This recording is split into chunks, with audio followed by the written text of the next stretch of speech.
much. It's a great pleasure to be here, and it's due to this man that I'm actually, standing here and listen to his many, many hours of lectures and many, many hours of inspirational talks. And I probably wouldn't have done the film that I did, that I'm going to talk about today, without his many, many wonderful words of inspiration that he's so graciously given me over the years, that we've had our many, many years of collaboration together.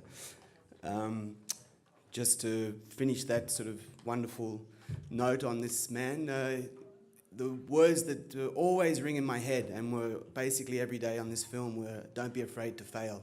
And they come from Swarbeck. He sort of ingrained that you should never ever be afraid to fail. What's going to happen? You're going to get fired? No. But at least if you do try something and you're pushing the limits, all you can do is fail, but generally you don't. And so I had this all the time with this film, and this was my second feature, but my sort of first big feature. It was a budget of €8 million. We shot for 55 days. And it was an opportunity to do something that, jumping in the hot water without really being tested. And I think my attitude on the whole film was, I wasn't being complacent. I wasn't going to be safe. I wanted to push the limits as far as I could go. And the advantage of that was that the director, Till Schweiger, who's also the producer, who's also the star, had never shot digital before. So it left a lot of room for my own experimentation, and we had a whole process of more or less 30 days of testing before we started shooting, because no one from the production had ever shot digital. It was very important for Till that the look of the film be as good, if not better, than what he was used to with film, shooting on film. So we had to go and do quite a intensive test for a look before he even committed to shooting on the Alexa, which was great for me because the equipment came from Ari in Berlin, and they were very, very supportive. And whenever I needed to do a test, I got the Alexa, took it out, and did a whole series of tests before we even started shooting. And this is what I'm going to go through, the process of what we tested, why we tested, and to show you the results of the film in the finished feature film. The whole myth about shooting digital makes life a lot easier is wonderful. To a certain degree, it's true. But this diagram here, which hopefully will get organized sooner or later, is in one of the first production meetings we had. The DIT that I had on board, who had quite extensive experience already, came into the production room and handed this diagram out to the line producer and to the people that were sitting at the table. And this is everybody who had been told that shooting digital HD simplifies the workflow and makes shooting much easier. Well, I'll have to wait for the diagram to come up. So they looked at this diagram. They all sat there looking at it, laughing and going, basically, what the fuck? It was like as if they were reading Chinese. Till puts a lot of weight on the fact that, the director puts a lot of weight on the fact that the image on set, what he's looking on the Video Village, has to be as close, if not best one light look available. He doesn't like to watch anything on the video that is anything below par. He was always like that when he was shooting on film. The Video Village had to do a lot of running around to try and get him a relatively decent image from the video from the film camera. So we did a lot of testing, and the more you get into trying to establish a look on set, the more complicated it gets. We shot predominantly with two cameras, two Alexas. It's an action film. I think at the end of the day we had more or less 130 hours of raw material for a 2-hour film. So we had a shooting ratio of over 1 to 60. On some days we had 15 cameras rolling at the same time. There were days we had 6 Alexas, Phantoms, Canons, GoPros, Cinecams, a whole range of cameras that all had to somehow match and come together, because Till would be editing on set every day. He had a mobile editing station in his honey wagon. He had an editing station at home, and anytime we were travelling, he'd have a third editing station in the hotel. So any spare moment, he would be offset in his honey wagon editing.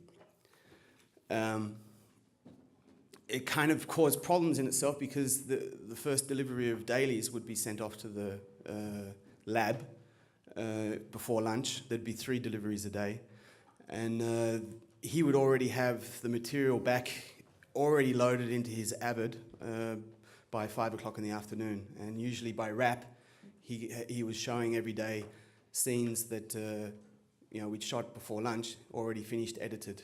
And because of this workflow, he was able to, at the wrap party, after 55 days of shooting, basically show pretty damn close 85% of the finished film, already edited with music, with any effects. And he went through a process of 4 weeks later, after we wrapped, showing the film for the first screening. And the look was already established. The look was already burnt in from the dailies. And I'll show you the material. It was, I mean, I saw the finished edit on a very, very large screen in Berlin, based on the dailies, so ProRes, the DNX 36 files, shown on a 30-meter screen,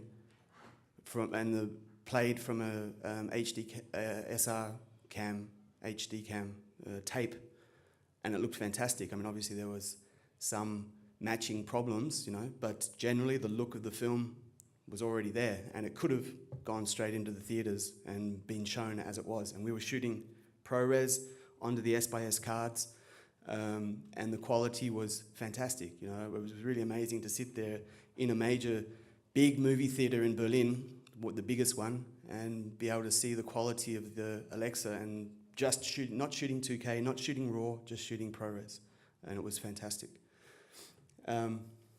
So this is the diagram I was talking about when my DIT first came in. You'll see up above, the top part is basically how the material was being taken care of. A camera, B camera, shooting on the S/S cards. The cards would get quality checked in a MacBook, which was connected to a Thunderbolt mirrored RAID, which you see in the middle there. And then that material would then get transferred onto the hard drives, which would then be taken to the, let's say, lab, where they would then be processed in a one light grade.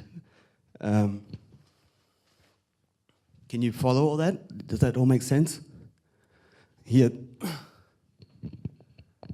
So you have the A camera, B camera, the shooting on ProRes, getting checked on the MacBook, getting copied onto a hard drive, RAID, which was also being quality checked. Once it was backed up onto the RAID, it would then get transferred onto the hard drives, which would then get sent to the lab. And then finally that material would then get put onto an LTO backup, which was required by the insurance company. So 127 hours of material, all going through that process, end up being a very expensive process. At the end of the day, shooting digital ended up being €20,000 more expensive than if we'd shot on film at the very end of the day. I can go through and show you all the figures. The bottom picture is basically the setup that we had on set. 2 cameras, A camera, B camera, connected to I think we had KeyPro, which was then connected to an LUT box, which was providing the lookup, the lookup tables that we'd created in the pre-production. That was then connected to a waveform, and then, yeah, I mean, basically the whole system was very complicated and it wasn't easy to move around. You know, setting up Video Village was quite an act and had to be really thought about beforehand where it was going to be, because you just couldn't disconnect the cables, turn everything around and get the Video Village out of the shot if you were going to do a reverse or whatever. So it had to be meticulously planned, but therefore the images that we had on set, no matter whether it was on-set viewing or what was then getting sent to the lab, were very, very good.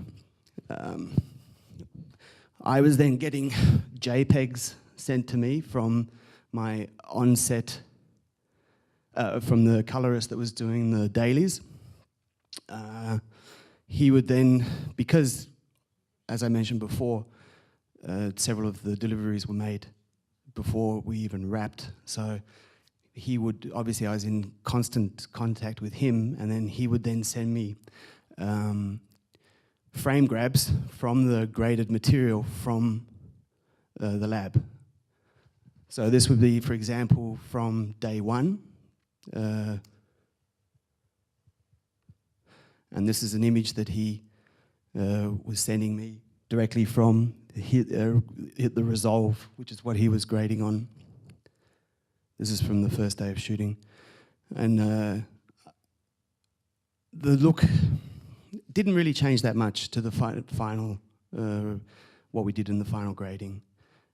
We wanted to go for a high contrast, very sort of slick look. So if there was anything wrong, which did happen on several occasions where I made a mistake and went in the wrong direction with the grade, we had to do a regrade. So, for example, there's a whole scene in the hospital, which I'll show later. This is how more or less it ended up in the final film, but the actual dailies were a completely different look. Yeah, so that was, I mean, on Schutzengle, that was basically how I was every day keeping control of what was going on and the look of the film.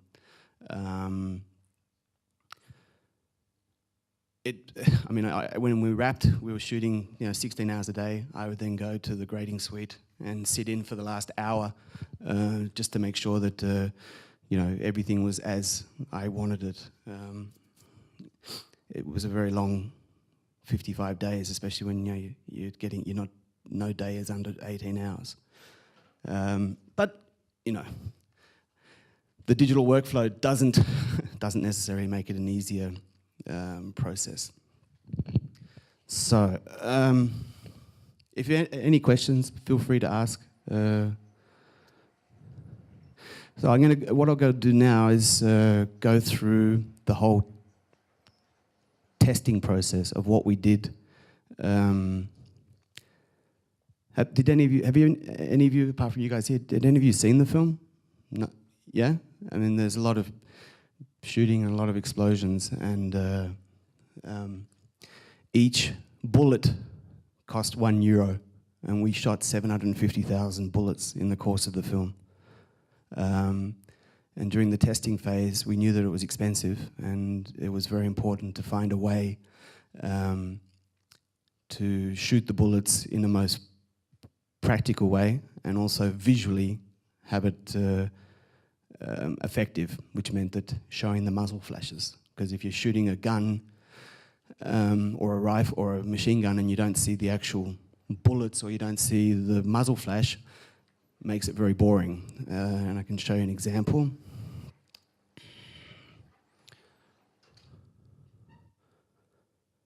This is just several weeks before, several months before, we were just testing what the squibs would look like in the wall. This is all 120 frames. It was important for the special effects guys to see what explosives they should use in the wall, how big, how small.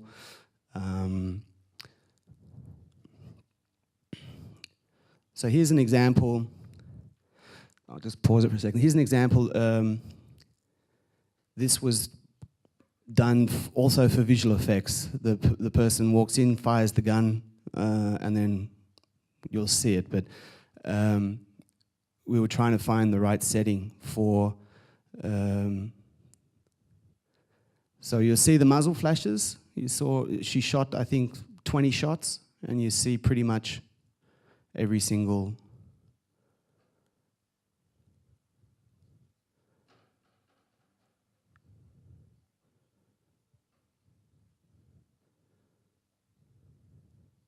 And then she's a very bad actress, but she dies. Okay. Let me just go back. Oops, sorry. Let me just go back and see what that last setting was. I think the second one is shooting with a... okay, that's the shutter speed, 259.2 degrees. And that's pretty much the shutter speed that we ended up going with. Any time that we were shooting anything with guns in shot, that's the shutter speed that we used. And if you go through the movie, you'll see pretty much every time there's a gun fired, you'll see this flash. So this is 178 degree shutter. You'll see the difference. You'll see the gun firing, but more often than not, you can see the bullets, and you can't see any of the muzzle flash.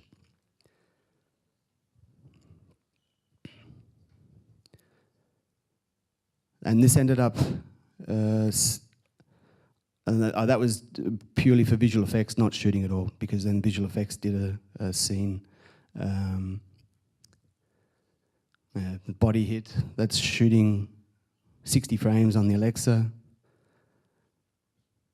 And this was just merely going into the visual effects, to the special effects warehouse, setting up all the stuff and just shooting for a day, and then going and, grading it. 100 frames, I mean, it was pretty surprising that 100 frames still isn't even fast enough.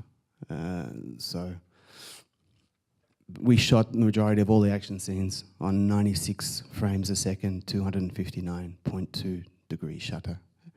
And a lot of the stuff was then speeded up later in post. 100 frames.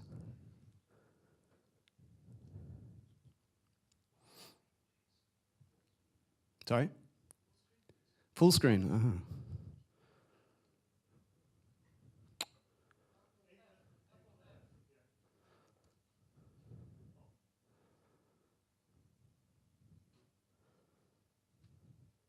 So we shot all these tests also with the Canon 7D because that was the concept from the very beginning, from Till, that we would have 5 7Ds on set, and they would just be hidden in the set and used just for unusual positions or whatever. This is shooting. You can see the half frames from the Alexa, but it's not that disturbing, I mean, if you were to take that in context of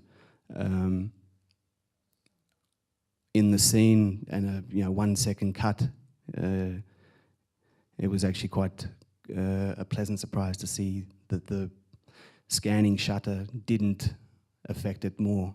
I mean, you can see it, but you have to look very closely. If you do the same test with a Canon, you basically see half black frame, half white frame. Yeah. So the concept was to have a lot of 7Ds, have a lot of cameras. And this is where something gets pretty interesting. All the material, like I mentioned before, had to be backed up onto LTO. That was a requirement of the insurance. So there would be quite often a set where we would have all the Canon set up, several cameras. The first cameras to be turned on would be the Canon, obviously, and they would be the last ones to get switched off after the take. So there'd be several occasions where the Canon would be running for several minutes and there would only be usable less than a second of material, if at all. But nevertheless, this material all had to be processed, had to be backed up, had to be graded, and had to be put onto LTO.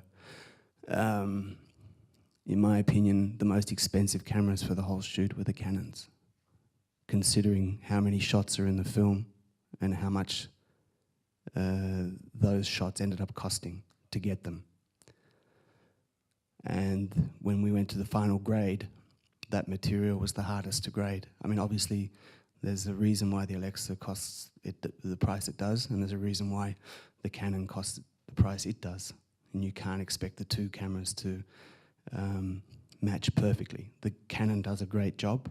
It can look pretty damn good and very, very close to the Alexa, but it takes a hell of a lot of time, and it's a pain in the ass in the grading suite. So taking that into consideration, I wasted the most amount of time grading Canon material in the final grade and Red material compared to the Alexa. When you work out or understand that I had 15 days of final grading, which sounds quite a lot, but considering that in this film there were 4,331 edits, which is it's a normal 2-hour standard film, let's say action, would have anywhere between 2,000, maybe 3,000 edits. This film has 4,331. So during the course of the film, you can basically average it out that every 2 seconds there's a cut. When you go into the grade, that means that I'm having to do 9 minutes of material a day, and if you have to start fucking around with material that is subpar, you're wasting a lot of time, and those 15 days go very, very quickly. So it was at times very, very frustrating, and we got the Canon material very close. It's not perfect, but in the concept and in the context of the film and how quickly it's edited together, it's okay. You can get away with it. Would I do it again with the Canons? Probably not. I think there's better cameras out there that do as good, if not a better job.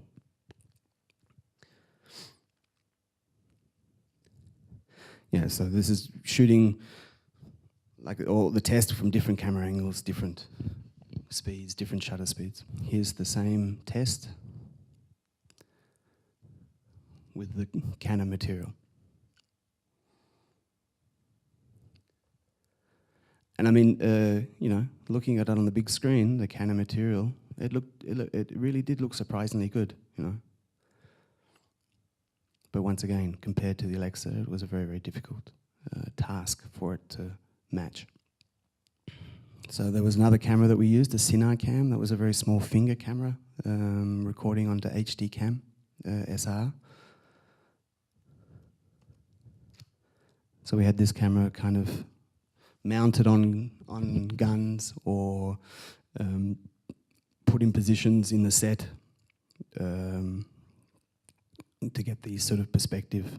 I think there's a couple of shots didn't really, it was, as always, time is your enemy, and to quickly just sort of, race around the set and try and find a position for all the Canons and these Cinecams, you end up compromising, and a lot of the shots are unusable because the crew's standing in the shot. You have 6 or 7 cameras on set pointing in every direction. There's always going to be someone standing in the frame, not knowing where to go, especially on a film like this, where there's lots of people standing off set, shooting pellet guns and throwing debris and glass and all sorts of stuff. So, it was very frustrating at times that good shots weren't able to be used because there'd be someone standing in the middle of the shot. It wasn't their fault, but that's a good question. I think this was shot 2 years ago, so in the last 2 years there's been quite a development in other cameras and other possibilities.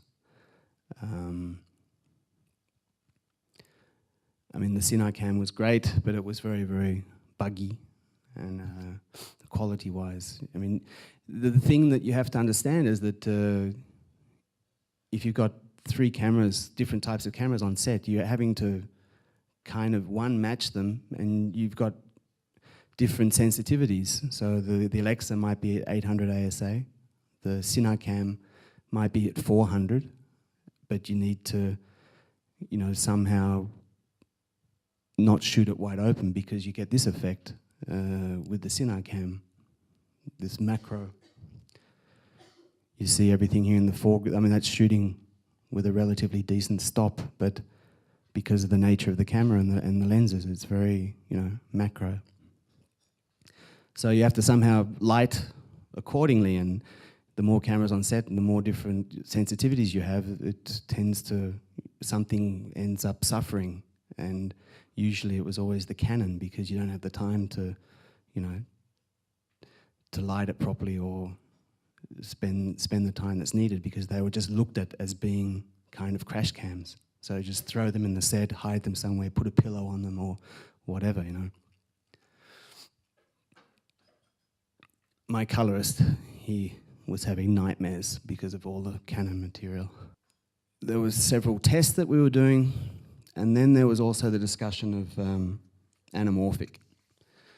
At that time, it was the Alexa. The 4:3 sensor wasn't available. It was only available on the studio. So our only option was the Alexa Plus with the 16:9 chip. So that kind of limited our possible use on anamorphic. If we'd have used the 1.3 anamorphics from Hawk, that would have given us an aspect ratio of 1:8.5, which wasn't what Till wanted. He wanted to shoot 240 widescreen. So the other possibility would have been to shoot anamorphic 2 times, but then cropping left and right. I'll just show you. You're all familiar with this diagram from the ARRI website? The top picture is they're both, it's the same sensor, but the 16:9 mode before, if you were to shoot 2 times anamorphic, that's the red box in the middle. So, and you would have to then be chopping off quite a few pixels from the left and from the right, or panning and scanning. The person that does that is, what's his name? Soderbergh. He shoots, well, I mean, obviously he's now retired apparently, but because he only shoots on red, and the red is only a 16:9 sensor, he shoots all his films on 2 times anamorphic and then crops left and right. And it's an interesting concept, but now with the new Alexa that you have the 4:3 sensor, you can switch. So you have a multitude, a huge possibility of different shooting aspects.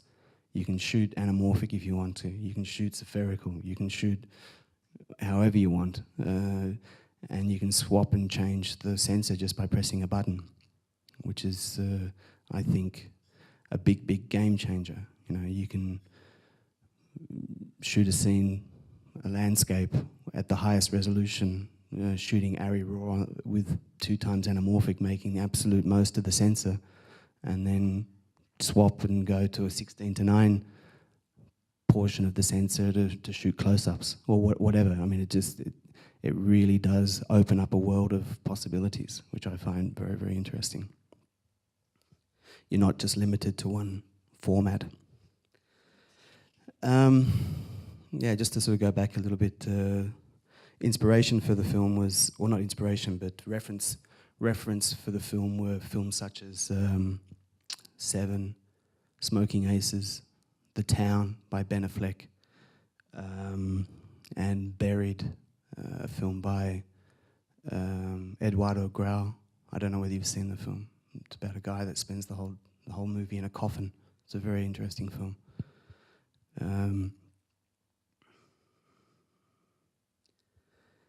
yeah, so we spent a lot of time watching films and, you know, taking inspiration from those sort of films. Yeah, so I just wanted to show you. We then, yeah, so the whole idea of anamorphic was a very sort of, you know, interesting topic because at that stage, as I mentioned, the anamorphics were the only ones really sort of suitable for the project would have been the 1.3 sort of kindergarten anamorphics from Vantage. So it meant having to do a test, and I mean, I've got a. So that's basically the 2 times anamorphic on a 16:9 sensor. It's quite an interesting format. I don't think any distributor would be that happy to take on a film that looked like this. Interesting for a music video.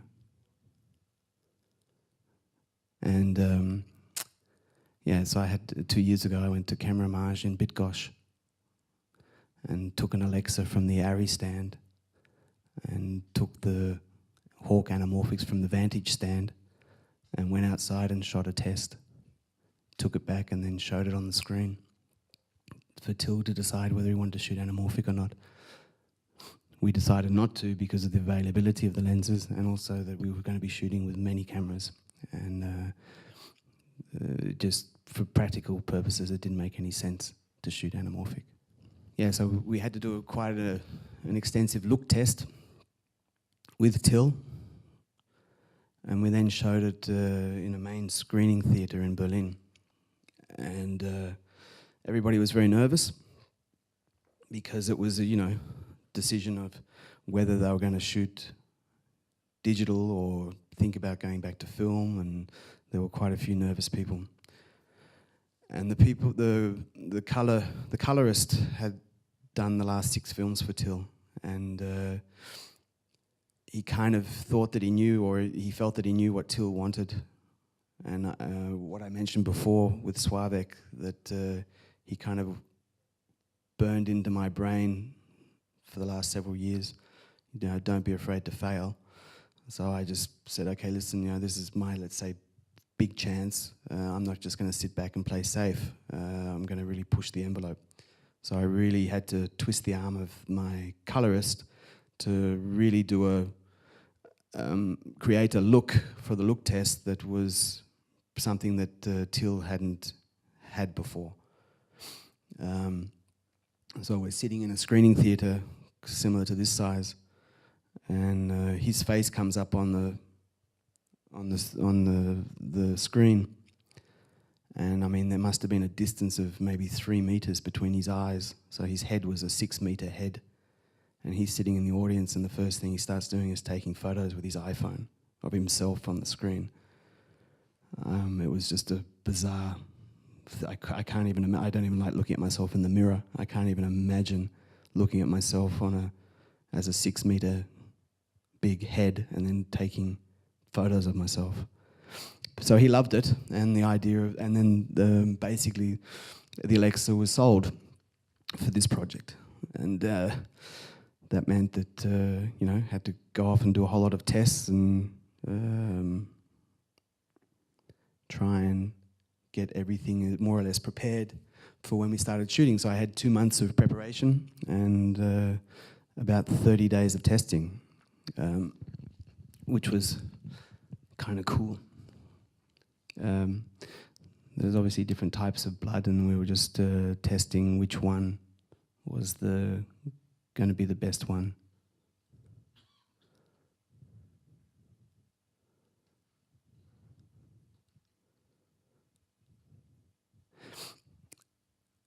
The process that we used for the dailies, ARRI has a whole series of, I think it's correct, you have a whole series of lookup tables in Resolve, pre-programmed, that are based on film material. And the main lookup table that we were using is called the ARRI printer light lookup table. And it gave a very, very film look straight out of the box, basically. On top of that, we then had we created lookup tables, and they were then being more or less placed on top of the ARRI printer lookup table.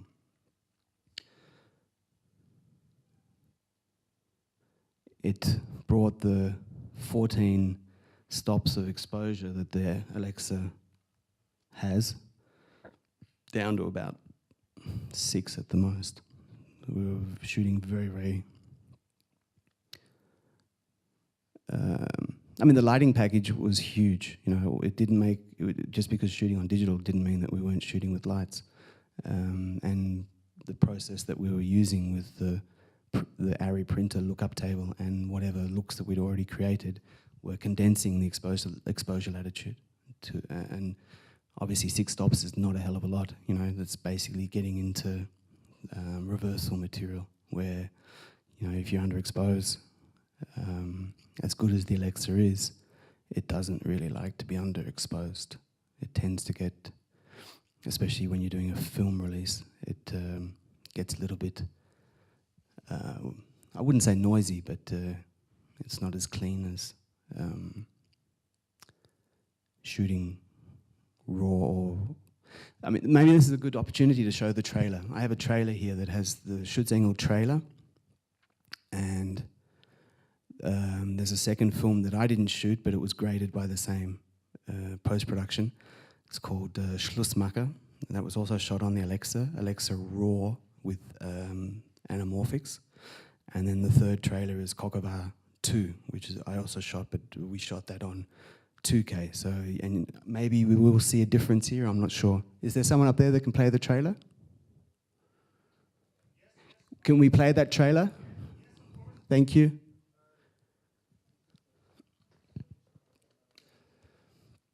So just to repeat, the first trailer is Schutzengel, shot ProRes, 444. Doch mal an ihr Waisenkind im Zeugenstand. Das wird eine Tortur für das arme Mädchen. Würden Sie ihr das wirklich antun? So the trailer was graded before final grading. So the actual final grading process. Das Mädchen ist im Zeugenschutzprogramm. Several things changed. Das Mädchen muss weg, und zwar schnell. So this is basically the look from the dailies. Ich bring dich jetzt hier raus. Du bleibst immer hinter mir und greifst meinen Gürtel, okay? Und dann gehen wir zusammen im Gleichschritt. Ich verspreche dir, ich passe auf dich auf. Was ist, wenn die dich erschießen? Das wird nicht passieren. Bist du kugelsicher? Basically every shot where you see Till, there's a mask on his face to make him brighter. Ich hab Familie. Ich brauche trotzdem ein Auto. Happy Birthday. Wie alt bist du eigentlich heute geworden? Was glaubst du? 50. Ist er aus wie 15? Ja. Bevor ich dich getroffen habe, sah ich aus wie 26. Ich lasse ihn nicht allein. Ich kann das nicht zulassen. Stopp mich. Ich bin ja bloß der Polizeichef. Was sollte ich machen, ihn erschießen? Ich hab's versucht, aber dann hat er mir meine Pistole abgenommen. Kung Fu kann ich nicht. Wer ist der Mann? Ex-KSK, hochdekoriert. Jetzt glaubt er ist John Rambo. John Rambo. Sylvester Stallone? Ist sie deine Freundin? Die war es mal vor langer Zeit. Hast du Max geliebt? Ja, ich habe ihn geliebt. Aber es war einfach sehr schwierig, mit ihm zusammen zu sein. Max ist Soldat. Ein Krieger. Max ist aber kein Soldat mehr. Meinst du? Er war immer Soldat. Er wird immer einer bleiben. Ist er voll verrückt? Wissen Sie, ohne meine Brille sehe ich nicht so gut. Was war das? Ohne das Ding bin ich blind wie eine Fledermaus. Ich glaube, ich bin fetter geworden. Muss entweder aufhören, Kekse zu fressen oder mal wieder joggen gehen. Sie sind Ihr Vater, ja? Ja, Wann ist sie geboren? sie ist 15. Wir sind von der Polizei. Ich hätte gerne mal einen Ausweis von Ihnen gesehen. Was war das, eine Bahncard? Tu mir einen Gefallen und pass auf ihn auf, okay? Für mich. Wir können in ein Krankenhaus gehen. It's a film about close-ups. Stirbst du? Solange der Typ am Leben ist sie in Gefahr. Du musst nach vorne gehen. Du musst ihn platt machen. Trag mich einfach auf dem Dach. Ich leg mich da oben hin, warte auf den Weg, und dann schieße ich ihm in seinen verdammten Kopf. Rudi, ich kann dich nicht auf dem Dach tragen, du bist viel zu fett. Fett? Ja. Die T-Shirts sind eingelaufen, das ist alles. Als ich klein war, da hat meine Mutter mir immer erzählt, dass jedes Kind einen Schutzengel hat. Vielleicht bist du ja mein Schutzengel. So once again, shot ProRes 444 onto S/S cards, nothing special, no degraining, no tricks. And the next film coming was shot also with Alexa, but shooting 4K, 3K, RAW, with anamorphic lenses. It's a much cleaner, crisper. So, as I mentioned before, all the shots on Till, all his close-up, or basically every shot, there's a travelling mask on him to make him brighter. He wanted a dark, dark, dark two-face on set, very contrasty, and then was the first person to start saying, hey, basically I'm the star, you need to see me. So, okay, that's Krakow.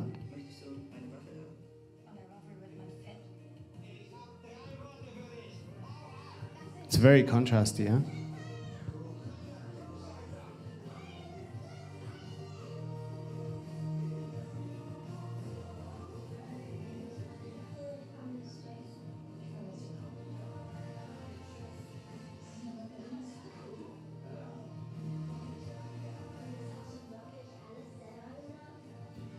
So,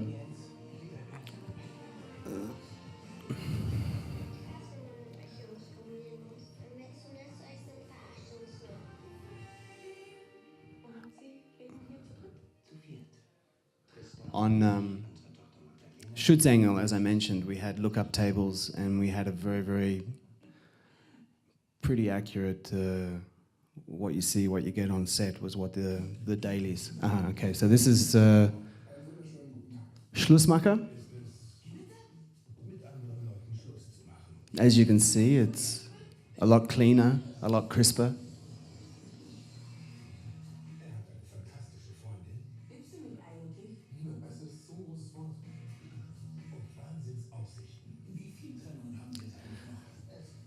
So my colorist was grading this film, and then basically we had 3 days break, and then we started grading Krakow 2. And it took him a couple of days to get rid of this look out of his head.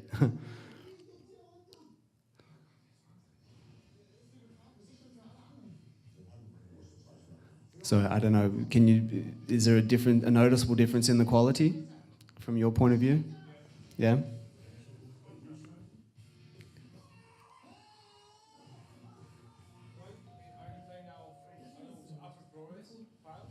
It's a Blu-ray, but I don't know what yeah.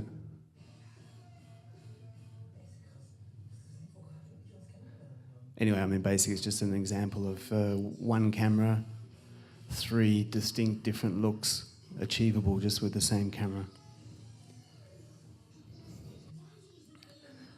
We looked into the option of shooting RAW for Schutzengel, but it just became a price and a turnaround problem with so much material, and the prerequisite that Till wanted to have the material as fast as possible so he could edit. It made it, I mean, basically it would have meant that a complete second crew would have had to been transferring the material through the night just so that he could have his material, all the dailies ingested into his Avid first thing in the morning. It just made it not possible.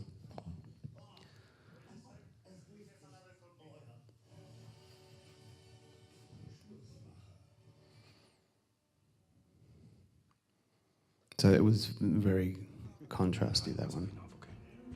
Solange der Typ am Leben ist sie in Gefahr. Du musst nach vorne gehen.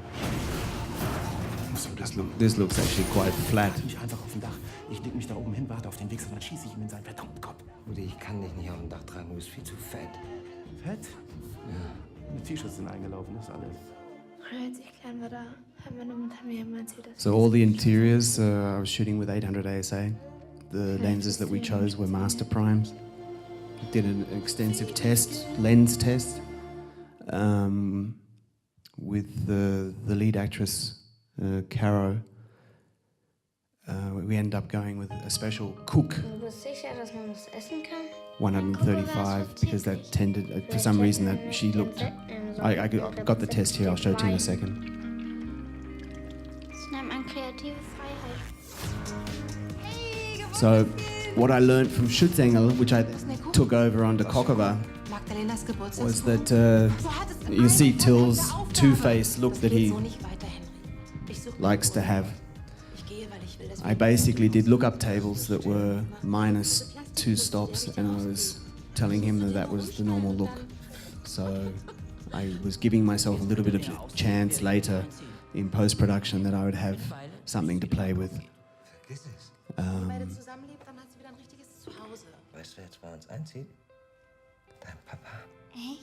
Wir brauchen noch eine Frauenhaus. But Machst du jetzt etwa mit der everybody becomes oder muss das wieder Henry machen? an expert.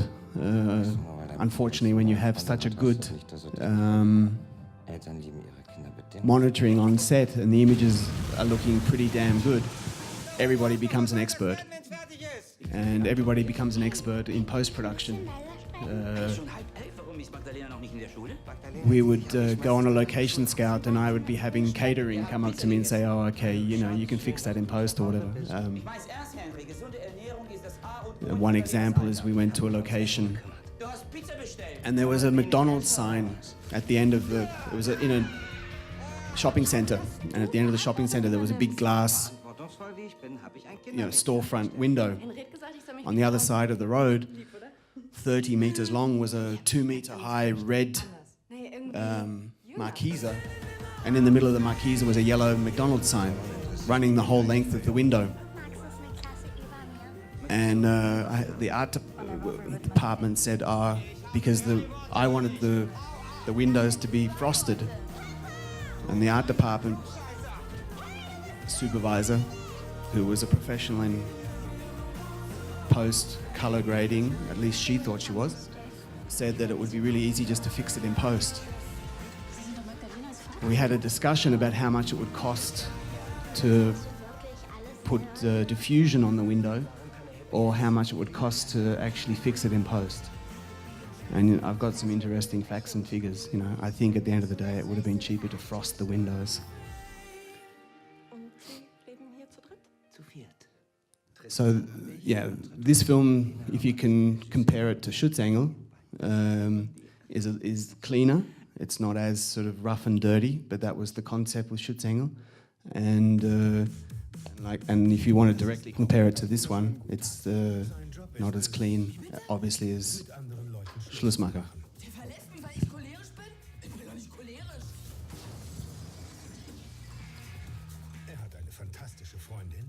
Anyway, I think we've seen that, huh? Yeah? Wie viele Trennungen haben Sie jetzt eigentlich noch? Wenn alles glatt geht, können Sie gerne schon ab dem ersten als Partner einsteigen. Ihre Freundin möchte die Beziehung. Any questions? Von einer versteckten Kamera? Sie sind von einer versteckten Kamera. Toto trifft. So I'm going to show you now the lens test that we did. First of all, so it's a lens and filter test, and we also did some testing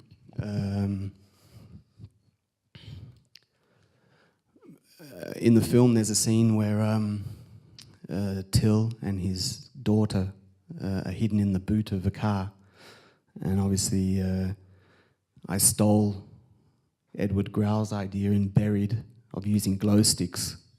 I did credit him. I mean, I thanked him for it last year at Camerimage. It's not that I just stole it and said it was my idea. I mean, I said that, yeah, he had a great idea of using glow sticks. So Till jumps in the boot of the car and cracks a glow stick, but we had to test it beforehand, which was quite interesting.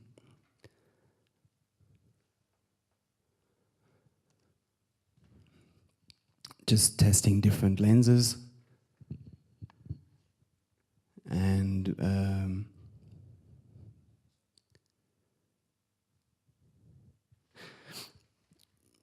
just having a look at the flares, because we knew that we were going to be shooting a lot on location at night in the streets of Berlin, and I just wanted to play around and find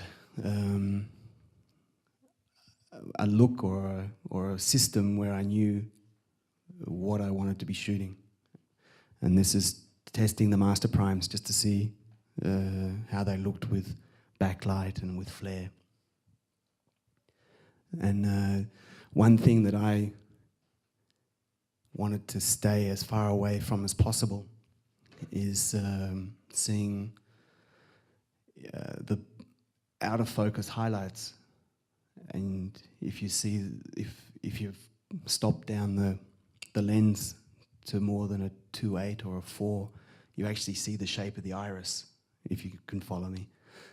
And that was one thing that obviously really attracted me to anamorphic, was the oval highlights, and that you don't, see the shape of the iris of the lens. So the master primes, they're made with 11 pieces in the back of the lens for the iris. So if you do open it up, it does give a very, very pleasant round out of focus highlight, and you don't see the shape of the iris. And I've got another test here where I can show you exactly what I mean, because we tested also different lenses from Leica, the new, they've been out on the market now for 2 years. They were just prototypes when we were doing the testing here. And they had also a very, very interesting look.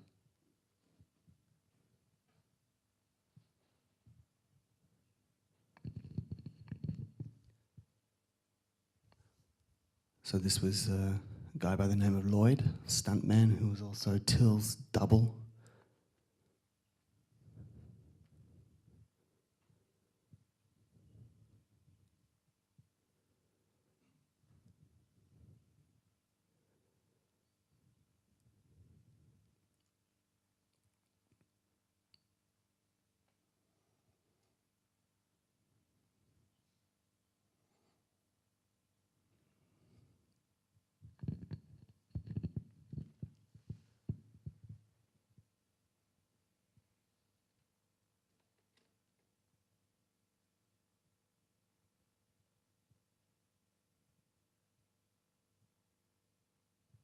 So ultra prime 135, because I mean when I was doing this test, it still wasn't clear whether we were going to go with ultra primes, master primes, Cook S4s, S5s. Everything was available, and it was a good position to be in, because it gave me the opportunity to test all the lenses and go with a look that I felt was right for the project. And I mean, the master primes aren't the cheapest of lenses, but we basically ended up having every single master prime lens, from the widest to the longest. And that was to take care of both cameras. I mean, I didn't have double lenses, because we were never really shooting two cameras next to each other with the same lens. So the decision was made just to take one complete set, and that was to basically service both Alexas.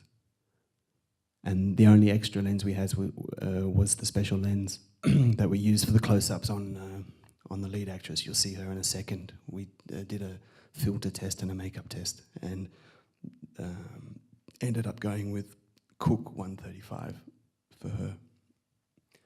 There's a scene in the movie where she's drunk 2 bottles of wine and smoked a packet of cigarettes, comes and checks in on Till, who's sleeping, and it's like the most beautiful beauty shot you'll ever seen. And it's supposed to be at 2 o'clock in the morning.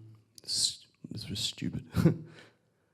And she's theoretically drunk 2 bottles of wine and smoked a carton of cigarettes. And she looks glamorous.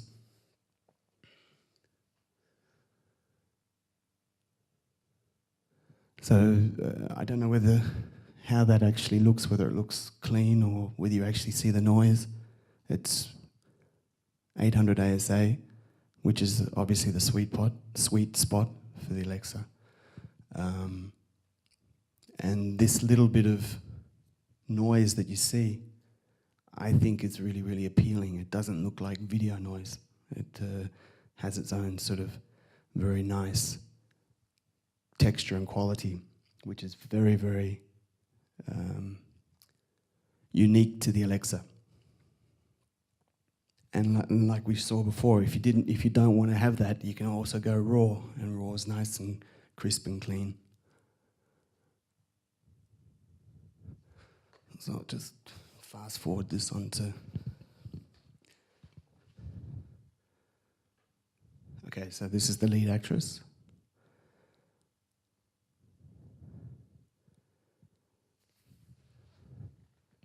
This is the lens we ended up going with, the Cooke 135.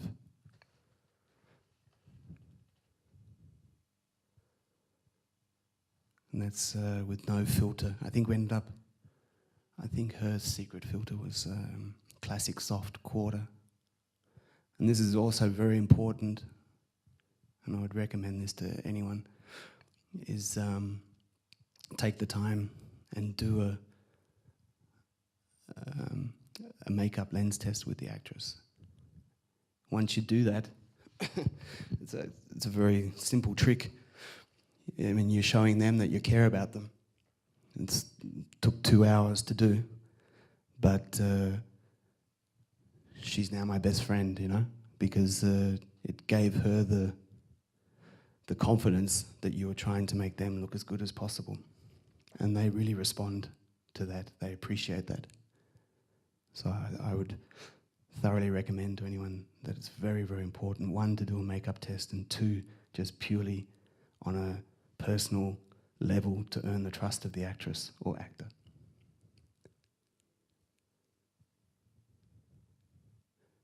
And she looks a hell of a lot better on screen than in real life. She's about this tall, and she's nothing special in real life, and just is one of those people that just looks great when the camera's in front of her, but you wouldn't even give her a second look if you saw her on the street.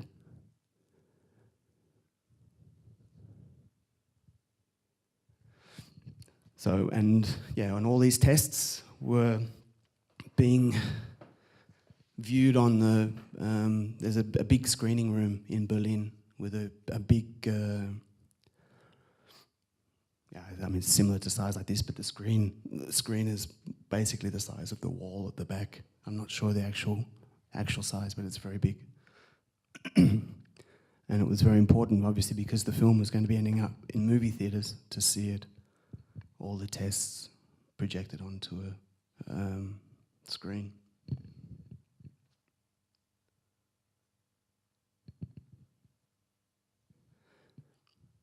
Some of the filters were obviously too strong, some of them were, you know, didn't do anything.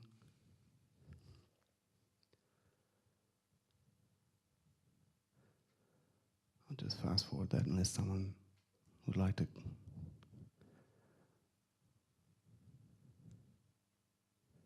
So this is a special lens, it has a soft filter attachment to the front of it, where the wider you open the aperture, the softer it gets, but it just was way too much. It looked like a 1950s.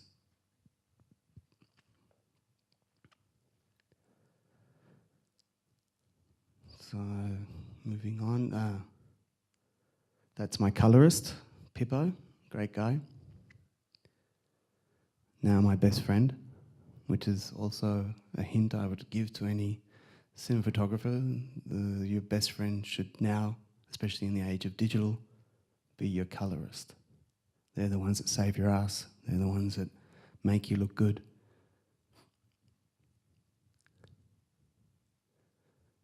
Tattoo.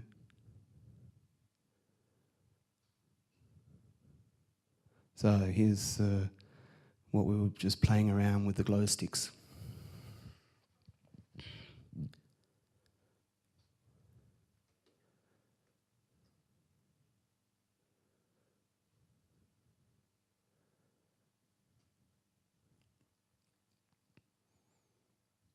And the actual scene that is used in the film where they are in the boot of the car, is only lit with one glow stick.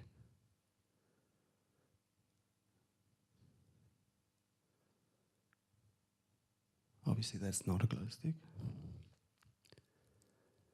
The ones we had were military grade. You crack it and it basically was bright enough and lasted for about 8 hours.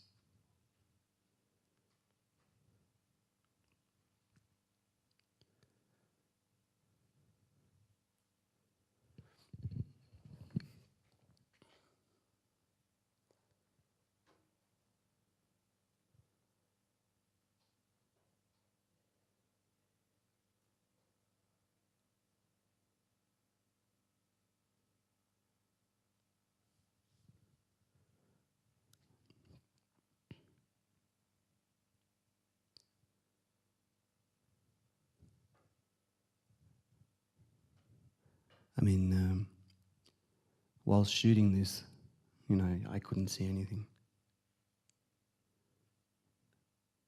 It's quite astonishing what's possible with the Alexa. And it was a case of actually taking light away than actually adding light, because it consistently remained too sensitive to get any blacks. So you see, this is nothing special. These aren't the military grade glow sticks that we end up using. They're just standard glow sticks that you can just get at any local corner store.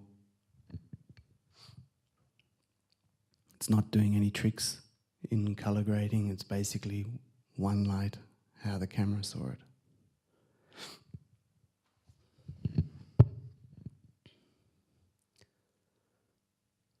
Different colors. Police siren.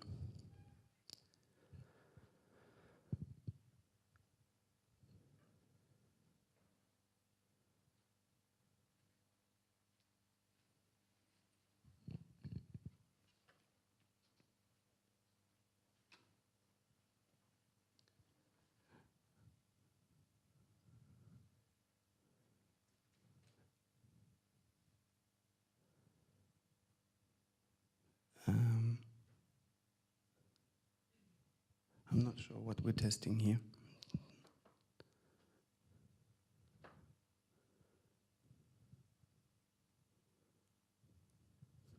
I think I was shooting at the same time with the Canon, and so we were trying to match the Canon as close as we could to the Alexa. And this is using different ND filters, titanium, platinum.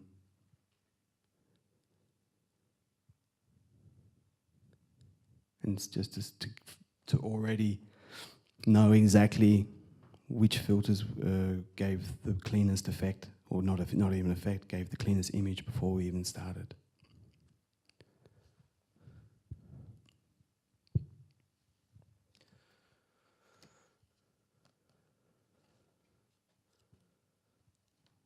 So I think that's enough of that one.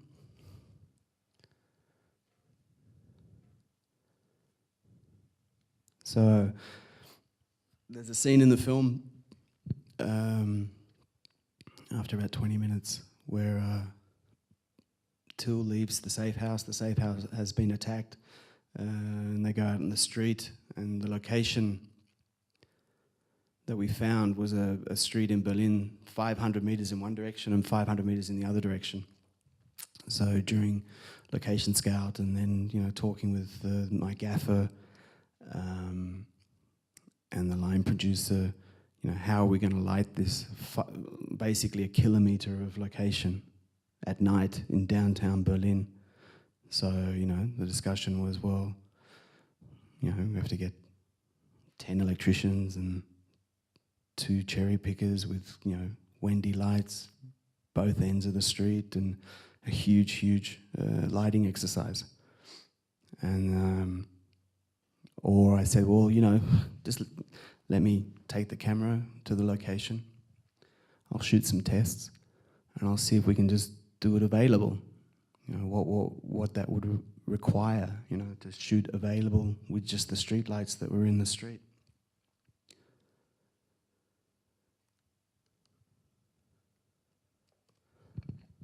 So that's the Alexa, nothing special, shooting available light with 1280 ASA, a stop of 2.8.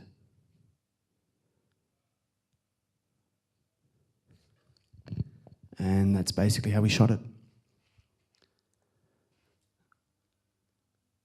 So obviously the producer was very happy that it didn't turn out to be a huge lighting exercise. But this is the advantage of digital shooting right now. Well, not right now. This is a great example of it. You know, I took the camera, put it in the back seat of my car, drove down there, put it on a tripod, pressed the button. And then I was watching it 4 hours later in the grading suite and talking with the line producer saying, don't worry, we don't need to open up a huge lighting set. What we did do is replace the sodium vapor lamps, the one here. We switched them off and just put 1K tungsten lights on a dimmer, and basically they would dim down to about 20%. And that was what we used to light the entire scene. You know, beforehand you would have to really do a huge lighting setup for a night exterior of that scale.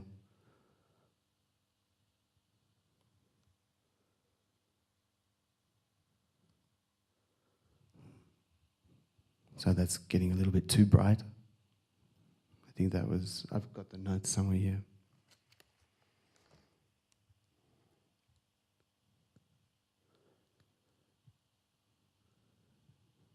So I went, after this, went to get a coffee, you know, and met up with the gaffer to show him the material. And I had bliss stacks on my lips. And I sat there for 2 hours drinking coffee in Starbucks, and no one told me that I looked like fucking Pinocchio with my white lips, you know. I wasn't too happy. But yeah, so if you see the film, I can show a clip from the film. Actually, we can do that right now if you like. And I can show you how it looked.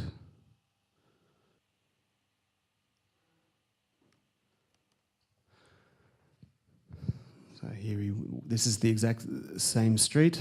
At the very end, he walks out.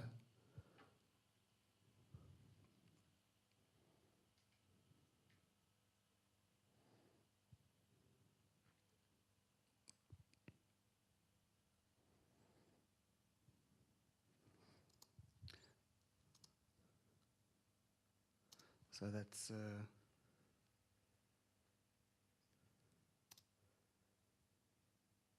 that street there. Where he's walking down is directly behind those two cars.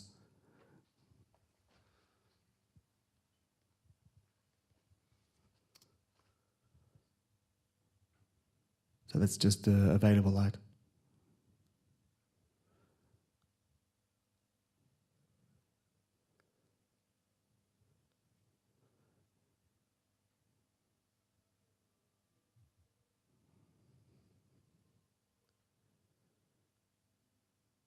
He's walking under one of our lamps right there that we accentuated on one of the street lamps, but everything else you see there is available light.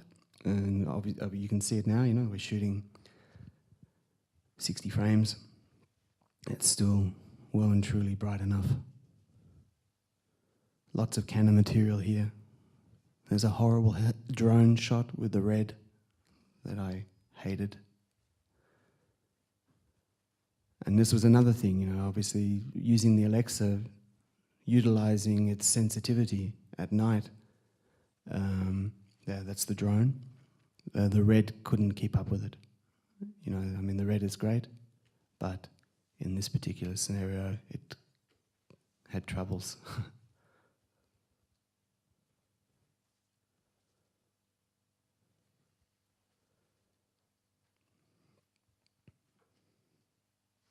Yeah, so that's that location. And that was just purely taking the camera down there and shooting a test. It took half an hour to do. It took half an hour to sit in the grading suite. I guess I should mention just briefly that we were discussing how I'd watch dailies, because I felt that it was going to, at the beginning, that I wouldn't have time, obviously, to go to the grading suite after finishing shooting, and especially, as I mentioned before, that a lot of the material was already back on set graded before we even finished. So we discussed a method that, the post-production facility would copy the one light dailies, which actually had nothing to do with one light. They were one light, final light, best light. They were pretty damn good. And this is what I meant before, that your best friend should be on set should be the colorist, because there are people that do one light, which just means quality check, press a button at the beginning and watch all the material go through. And you can die a horrible death because you see all your mistakes and everybody else's mistakes. Or you have a colorist who's your best friend who will take some time, even though it's a one light, and look after you, which is very, very important. And I thank God I had a colorist that I became very, very good friends with.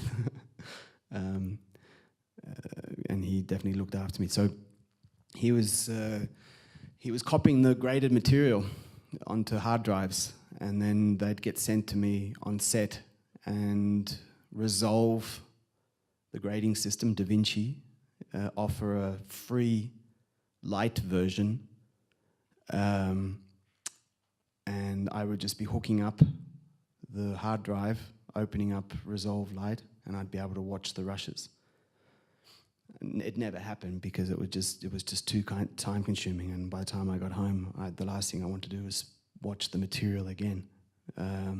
So the JPEGs was a much more practical and sort of easier way to do it. Things changed a bit on Krakow. There's a wonderful system called WebGate, and it's an online system where the files, they said that they would open it up for me. Everything would then be, all the material would be uploaded onto basically a server, and people with the right permissions would be able to log in, and you can watch all the dailies live online. So Ari Mitte, the post-production facility in Berlin, it was kind of a beta stage, this whole WebGate, and they asked me whether I'd be prepared to test it for them, and of course I said yes. So they opened up an account for me, which normally costs €250 per week for this service. They gave me an iPad with a high-speed internet connection, and I was able to watch dailies as they were being done, basically. So at any stage during the day, I could just grab the iPad. I'll see if I can open it up for you. They said that they were going to, because they close, obviously when the film is finished, they then get rid of all the material.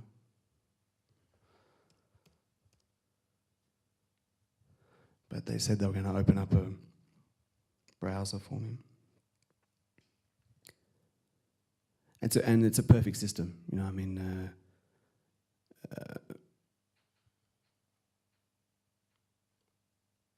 the boss of Warner Brothers, he was able to log in Hollywood and look at the material at the same time I was looking at it. Any person that was given permissions were able to log in. Do you have WebGate here in Poland? Do they offer it? No, they didn't. Maybe they did. No, they haven't managed to do it. So it says here, project has ended. So basically the dailies, how I showed you before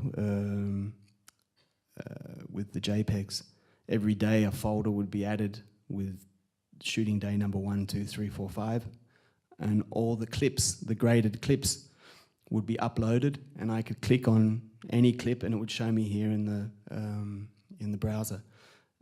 I could make comments, I could send emails, I could make clips, I could download the clips. It all depended on what permissions they were offering you. And it's an absolutely fantastic system. And that's basically how I watched dailies on the second feature that I shot. Didn't have any hard drives, didn't have anything physical. It was just purely with an iPad, and we checked it beforehand how accurate the iPad is compared to looking at a class one monitor in a grading suite. And I mean, and also I could do it with my iPhone. And I hate to say it, that it was pretty fucking close, the quality. I mean, obviously, it was different, but not to an extreme. It was definitely something that was better than watching bullshit DVDs, which is what we used to watch beforehand, and definitely as good, if not better, than what I was doing with Schutzengel. I've got, I don't know where I've got it. I've got basically all the dailies on 2 hard drives here. So if anyone wanted to edit Schutzengel for themselves, you've got 127 hours of material here that you can use to edit your own film, and it's on 2 hard drives. But this system here with WebGate is definitely the future, and it'll be definitely something that I will be fighting for on whatever project I do next. And I think at the end of the day, it'll become probably the standard of how people look at dailies in the future. €250 per week, and depending on what permissions you're allowed to have, you can download, or you can only view it, or you have access to write, or whatever. And it's all with watermarks. It's on the ARRI browser website, so it's completely safe. Obviously, it has to be.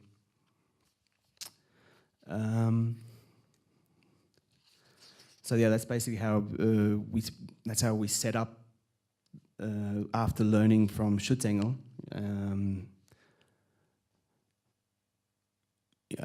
obviously there is a security factor of me walking around with 127 hours of material before the film even came out. I had to make sure that I didn't lose the hard drives. Having said that, it was very funny to go through the whole process of making a film copy.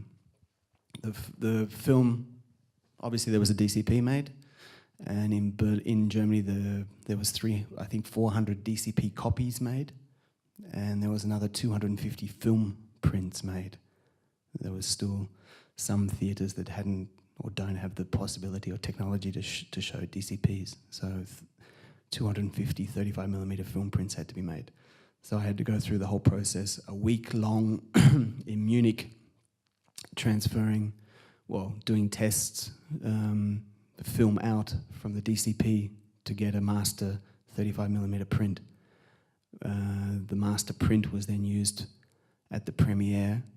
The premiere was shown with a DCP, but the 35mm was running alongside, so that if the DCP failed, the slat would open up and the film would continue from the 35mm. It's astounding how close the 35mm was to the DCP. The ARRI have done an amazing job with their whole workflow. That together with, I mentioned before, with the ARRI printer light lookup table, that's directly tied in to doing a film print, and the quality is amazing. It's pretty damn close. Yeah, I calibrated my monitor here on the laptop with Spider, and obviously compared it to the iPad to the Class 1 monitor in the grading suite, and the iPad was pretty damn close. So this is, we were testing the finger cameras. You saw the clip before of the camera mounted on the side with the squibs going off. There were two different types of cameras. There was a Cinecam, which is what we ended up using, and an Indicam. And the Cinecam has the same chip that's in the iconoscope. This camera made by, I think they're Swedish, aren't they? They make a small, very small camera. And anyway, it's the same chip in the Cinecam. And it's what we end up using to mount on guns and all sorts of fun things. We killed one of them, a very expensive shot. Oops. But this is the Indicam before it's been debired. It took the guys at post-production quite a long time to get their heads around the whole debiring of it, and we end up going with the Cinecam.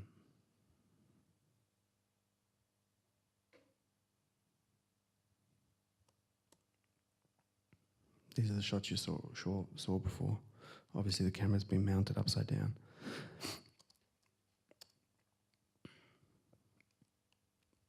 It was quite an effort to match it to the Alexa, but it was possible.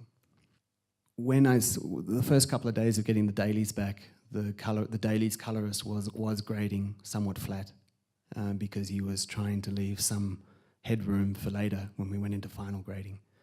And I had to kind of get the whip out and start hitting him on the head and say, listen, don't play safe. Let's do this. And so I think on the third day, he finally got it and started grading quite accurate to what the final image looked like. My thought process on the whole thing is get it as close as possible on set. You obviously have a lot of playroom in post-production, but as I mentioned before, I've got some nice little figures here that you just asked.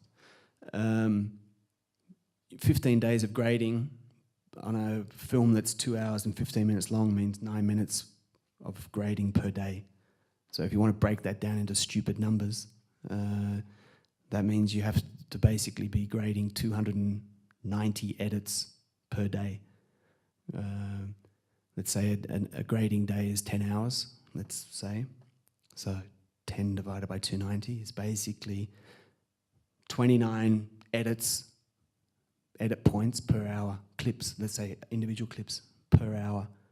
If you have to fuck around on any of those 29 clips, putting masks, whatever you may have to do, whatever you've got planned, the time runs out extremely quickly. And once again, back to this fix it in post bullshit. If you get it done as accurate as you can on set, you're giving yourself a chance when you go back into the final grading to at least do something that maybe you want to push something or change this or change that. Otherwise, you just don't have the time.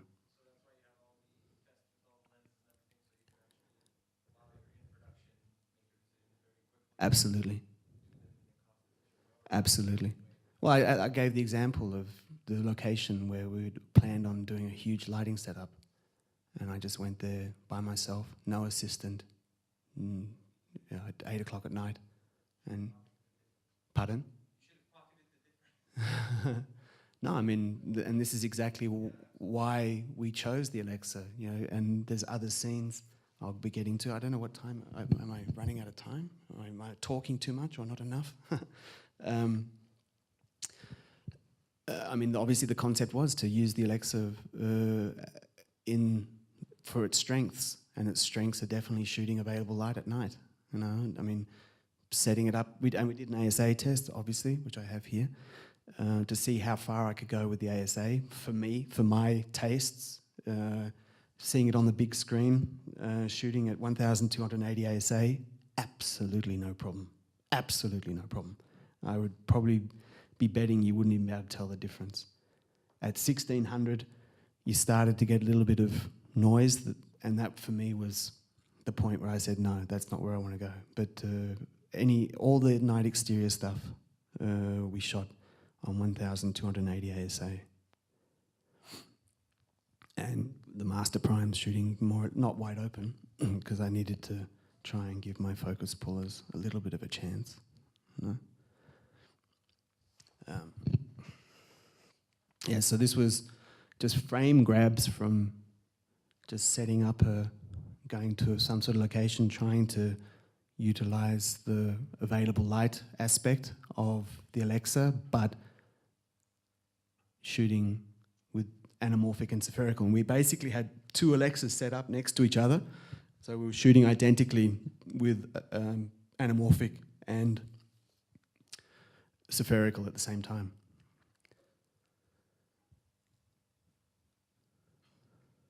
So that's 55. These are from Hawk anamorphics. That's a 1.3, as I mentioned before. So it's kind of like, I'm not sure whether you're familiar with Hawk lenses, anamorphic. They have two different types, 1.3 and 2 times. And the 1.3 is kind of like for kindergarten, you know, it's quite a nice idea. But if you're going to shoot anamorphic, this is kind of like the kindergarten version of it.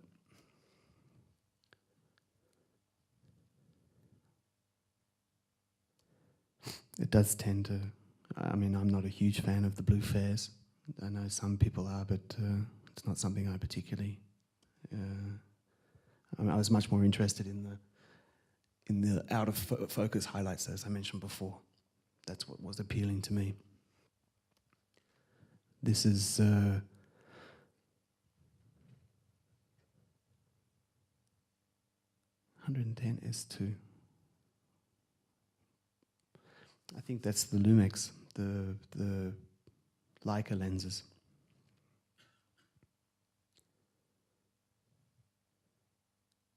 .55 anamorphic. What stop? 2.5, I think.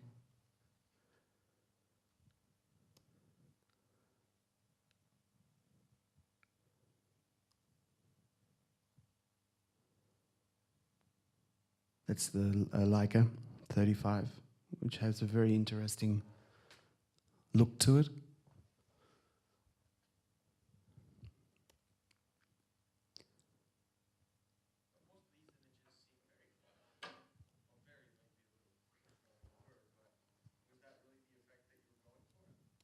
The flat, as in contrast flat, I mean, it's pretty much that. The images here are a lot more crispier. Yeah.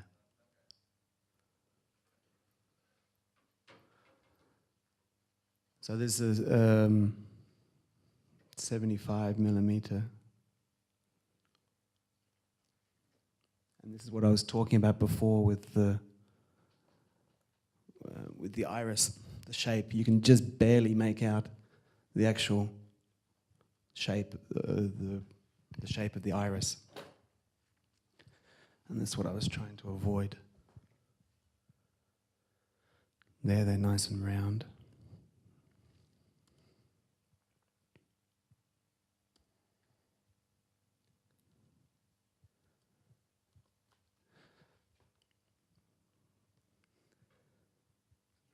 Yep. No, NDs. Yeah. Basically, yeah, like I mentioned, any interiors or day, we shot at 800. And very rarely did I went down to 400 a couple of times when I wanted to blow out windows or whatever, or just get a little bit of extra, or decrease the detail through a window or whatever. And then on other occasions, I increased even shooting day, I increased the ISO up to 1600. During the day, you don't see any effect on the noise. To increase the detail, if I wanted to see something through the window, if I was shooting inside. It's not really, it's just moving the grey point left or right. So you have 7 stops under and 7 stops over at 800 ASA. And if you adjust the, let's say for example, you adjust the ASA to 1600, it means you get an extra stop above and you lose one below. It just moves the scale. It doesn't, it's not really adjusting the image. There is a little bit more noise, but during the day you don't see it. So it's something to keep in mind if you're shooting and you want more details in the clouds or whatever. You do have the option of going up to 1600 or even higher. So these are some of the JPEGs from the original look test when we went into pre-production, when we were doing the initial look. So that's one of the images that he took of himself with the iPhone.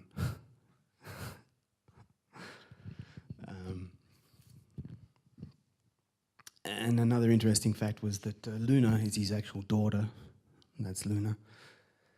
This was shot in December, and then the shoot went until end of April with some pickup days, and she put on 15 kilos from the time of the look test to the end of the film. So there's a sequence here where we, whenever Till was in shot and it was looking over his shoulder, he would have the monitor, a small monitor in his hand to be looking at whatever we were shooting. Quite often, you know, there's many times when the monitor was in shot, unfortunately, but so there was one particular occasion where we were shooting a scene. Let me see if I can find it. And quite often I'd have the camera on a slider if it was on a dolly or whatever, just to, if he leaned too far over in one direction or whatever, you know, and blocked the shot, it was always beneficial to either move on the slider or in absolute worst case scenario, tell him to move out of frame or whatever, but that would have to be, you know, obviously on camera. And sometimes when he was concentrating on his performance, you know, the last thing he wanted to do would be hear someone from behind the camera saying, go left, go right. So unfortunately, that did happen, that the camera was on a tripod without a slider, and it's here in this particular scene here. He was blocking, he was leaning too far over and blocking Luna, and it was a very emotional scene. You know, Luna's crying and giving an outstanding Academy Award performance. Unfortunately, he's blocking her performance completely. And I was telling him to move right, and he was telling me basically to shut the fuck up. So I said, okay, fine. I told him 3 times and he didn't do it, so he went off, didn't check the playback, came back a couple of hours later and wanted to show the scene to his mother or something, and then realised that she's completely blocked. So we ended up reshooting the scene 3 months later. And this is the scene edited together with Luna normal weight and Luna 15 kilos heavier. So there had to be quite a bit of stretching done in post just to try and somehow match. I mean, I see it and I cringe and die a horrible death whenever I see it, but I don't know whether you guys will notice it. I'll play it for you and you can see if you can see the different locations and the different time frames.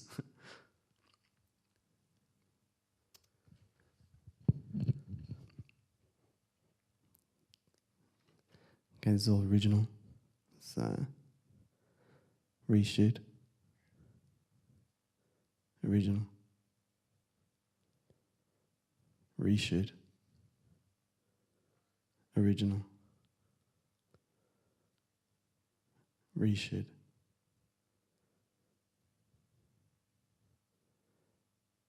Original. original.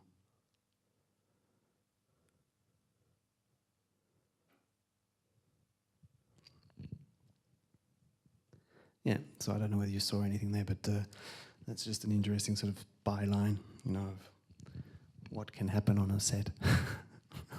Yep.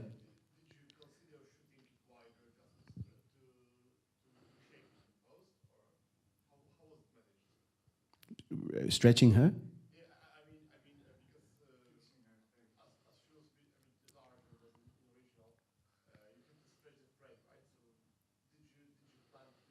No, no, because obviously I didn't see it, you know, and then I only saw it going from in the edit, you know, and seeing, oh fuck, you know, she looks completely different.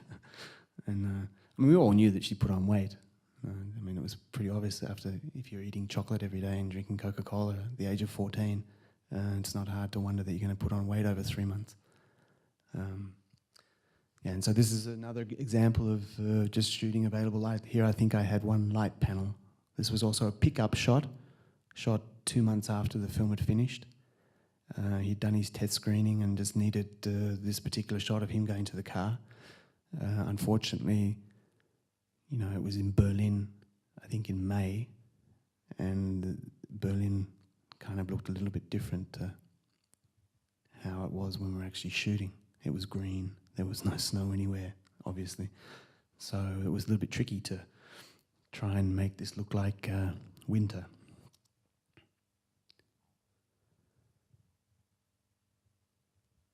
And this is basically only lit with a light panel. And a light panel is on minimum.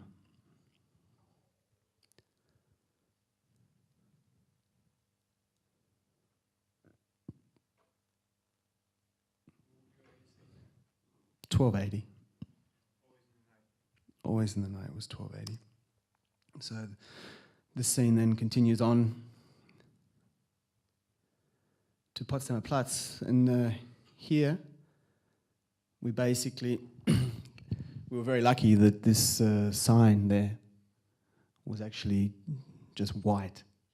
That was posted in later, but that was basically my key light. We didn't set up it. We didn't have any lights there.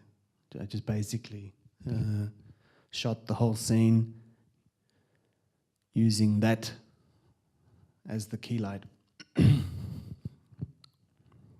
mean, Potsdamer Platz, I don't know if any of you are familiar with Potsdamer Platz. It's quite a well-lit location. I mean, obviously that's why we used it. But was very, very lucky that, because that sign changes all the time. You know, I think it cost €40,000 for 10 days or something like that. And we were just very, very lucky that at that particular time when we shot, there was nothing on it. It was just a white, wonderful, soft light. So this is basically shooting no lamps, nothing at all. Just absolute available light.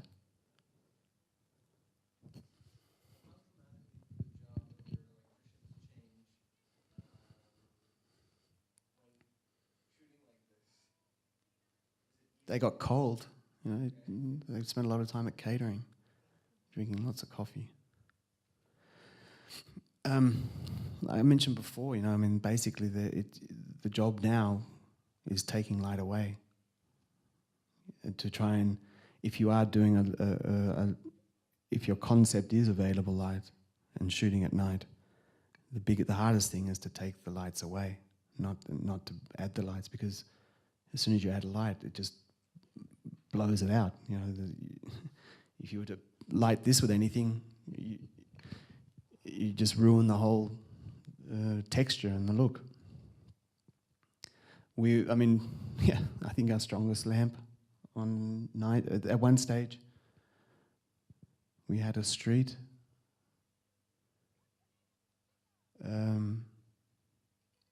where it was lit with 5 light panels. I mean, the electricians were having to go to the camera department and just steal batteries, the SWIT batteries.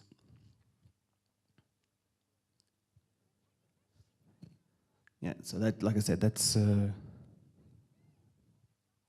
no lighting, available light.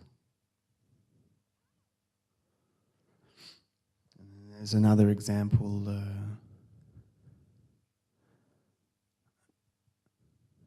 Okay, I can show you the beauty shot of how someone looks after, oh, it's actually 4 bottles of wine. Okay. So I don't know whether you ladies in the audience, whether you would, how you'd be looking after 4 bottles of wine and a couple of packets of cigarettes. Oh, and crying as well.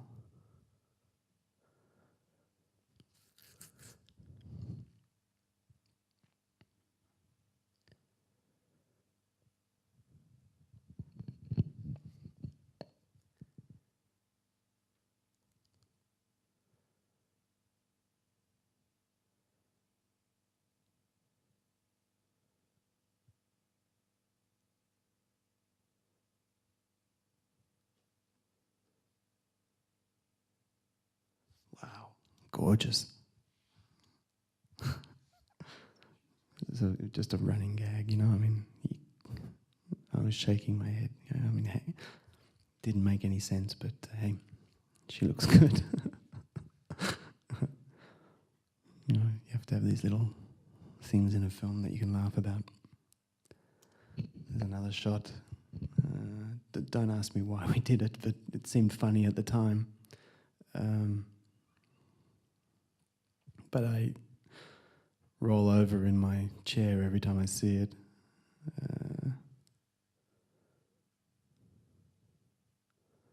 Give me a second, sorry. Oh no, I don't know where it is. Oh yeah, here. So my gaffer came up with a wonderful idea. So we shot the close-ups first, both Till and Luna. They look okay. Nice. And then we had to shoot the 2-shot, which was kind of like a pickup shot. It wasn't planned. So if you take notice of where the direction of the light's coming from, it's quite nice. And then you'll come to a wonderful 2-shot above the bed.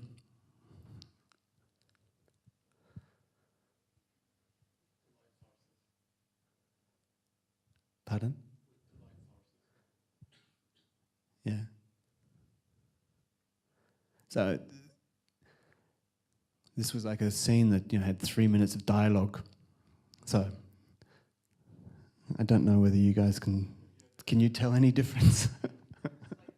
I mean, I think I spent the better part of 3 hours in final grading there's about 20 different masks here. And I die a horrible death whenever I see this. And I don't know, for some reason, both myself and the gaffer thought it was quite okay just to change the direction of the light, have it coming from a different direction.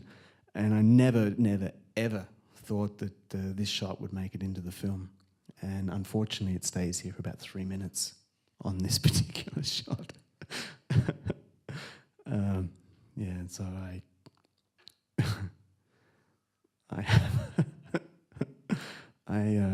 don't particularly like that shot. And believe me, the original looked a hell of a lot worse. But yeah, so my gaffer was,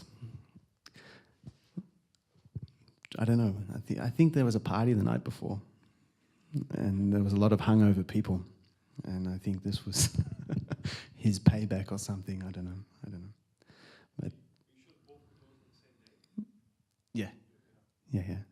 Like I said, the 2-shot was kind of like a spur of the moment decision from Till, the director. It wasn't planned. So I just wanted to show you something briefly here. Also shot this the night before as a test. Also, this was a production decision or a production crisis meeting. There was one scene of the car driving to Rudy's house at night. Where is it?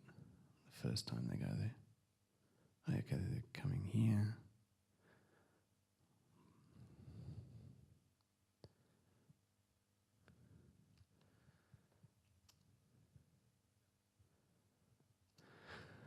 And I've got a test that I'll show you in a second relating to this particular scene. Driving around, I had my assistant, we got in a car and at very early stages and drove around Berlin using available light and just having one small light panel, brick light panel in the car and trying to establish an exposure for inside the car that looked not lit and was still okay. And as a result of the test, which I'll show you in a second, this is how we end up shooting it. So it's maximizing the available light. Look, this is the glow stick, lit only by the glow stick. Thank you, Eduardo Grau. So this particular shot. Shot this the night before as a test. What I wanted to do was, there was a huge discussion with the production. How much light do we have to get to actually light this? You know, or do we shoot it day for night, motion control? Do we? What are the options to get this particular shot, and how do we make it possible? So we had a scene going on inside, and I just got the second camera and just put it outside and put it on some sticks, and waited for this, right time of the night. I mean, basically, it's pitch black. What you see here is astounding because to the eye, it was just nothing.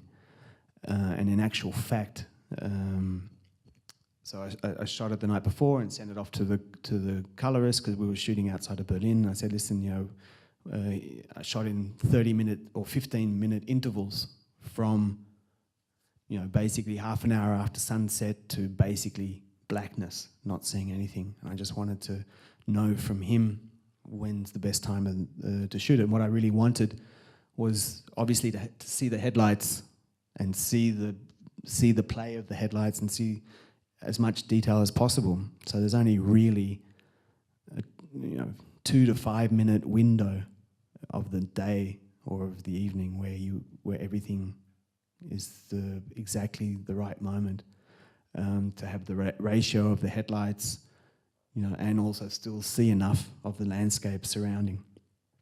So this was shot then, I got the results back and then basically shot the same scene again the next day using the information that I got the day before. And I had, I think, an ND12 plus an ND9 grad on the top, and also in final grading put a window in there to make it even darker. So it was even, I couldn't see anything. It was still too much information from the Alexa.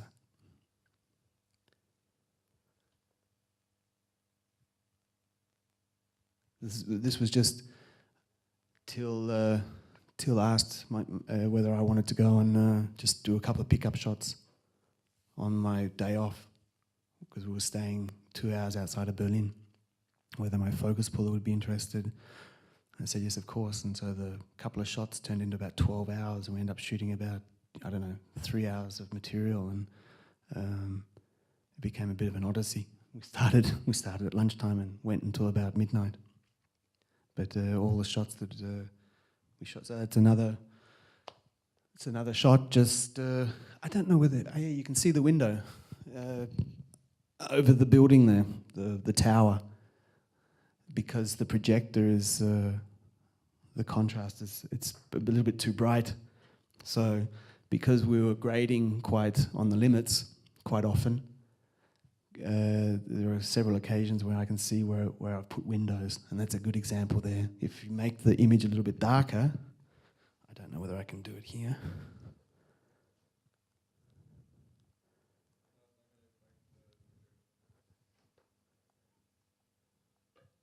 That won't do it?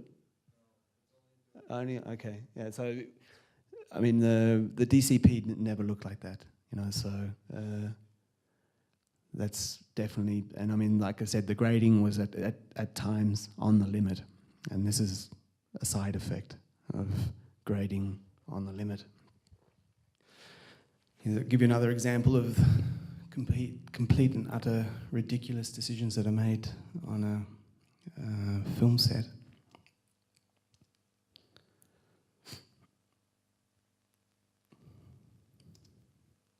So this was House Rudy. This is the house that gets destroyed at the end. You know, this is the original house that they found on location, and then this part was then built. Obviously, you know, I was involved. I was asked, kind of as a favour, but I wasn't consulted. And basically, the plan was already made before I even came on board. Absolutely ridiculous, stupid way to approach a set. All the actions are going to be taking place in here. Most of it sitting at the kitchen table and other scenes. There was no way to light it. I mean, how are you supposed to hear the actions taking place? And there was no space inside, and this distance is what, 7 meters. There was just no way to light it. So when the producer saw the lighting list, and it was, I think, because we were also shooting with the Phantom, so I think we had 6 18Ks, 2 extra generators, a total of 120K of light just to shoot a small little location. It was ridiculous. We asked to have a removable roof, so at least we could maybe get some light in from above, up here, you know, to at least simulate some sort of light to bring it into this area. But it was deemed too expensive to make a removable roof. It would have cost about €2,000, and instead they spent about 25,000 on extra lamps. So, you know, what do you do? Sometimes it's very difficult to talk plain text with people who are making decisions, because obviously people were making decisions well and truly before they should have been. Yeah, so I just wanted to give that as an example. I mean, it's very important to try and be involved from the very beginning, but sometimes it's impossible, and usually, and I think Swabek would also tell you this, that quite often when the DP comes on board, all these decisions have been made. You know, sets have already been built in the wrong direction, facing the wrong side of a cliff or whatever. He tells some wonderful stories of ridiculous decisions, and so here's a good example of one. I mean, here's the scene where the whole house gets destroyed.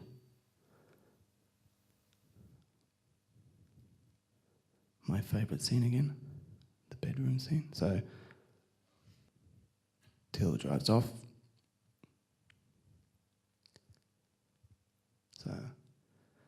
So that's...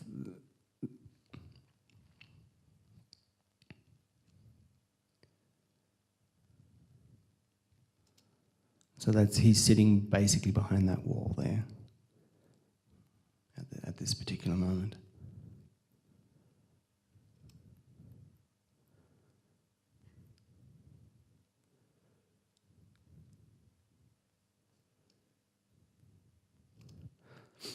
Yeah.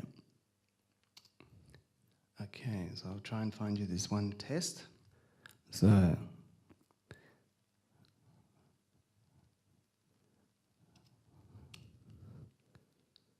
as we can see there, 50mm lens, 800 ASA, 2.5 stop,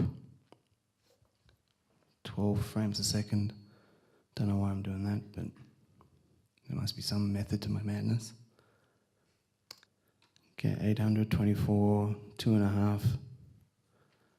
And what I was trying to say before, basically what I was trying to do was just find a good ratio of what level I was to light the actor inside the car to seeing as much of the location through the window, available light.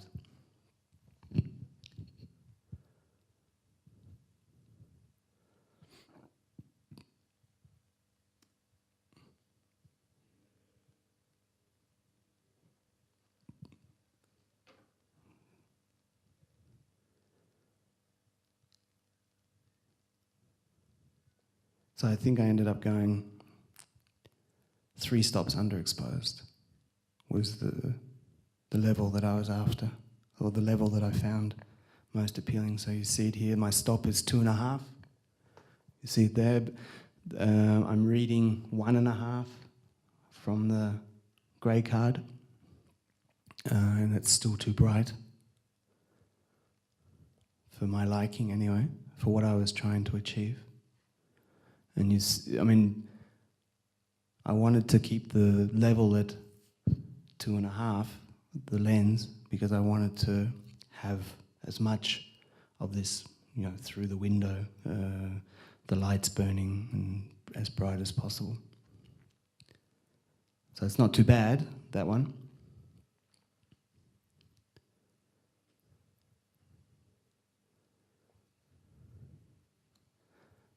But I think I went for this one. Yeah. Actually, it's with 800 ASA, so I went even more. So this is the level that I decided to go with, and then I'll show you the scene from the film where I basically used exactly the same lighting amount.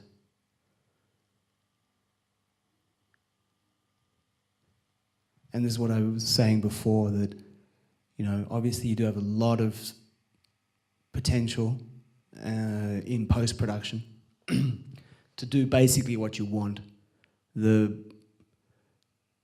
It's incredible what is possible. It really is. But you got to have the time. And as I explained before, you just simply don't have the time. So the best thing is to try and get as close as possible to your final whilst you're shooting, and just hope that you have, a good basis that you can just then spend the time tweaking. And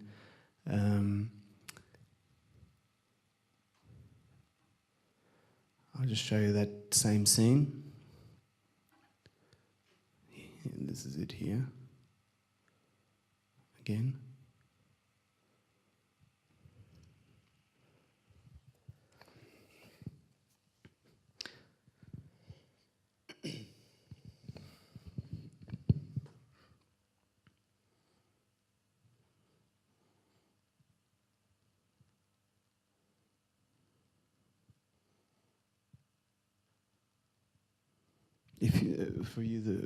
For those of you who haven't seen Buried, it's a fantastic film.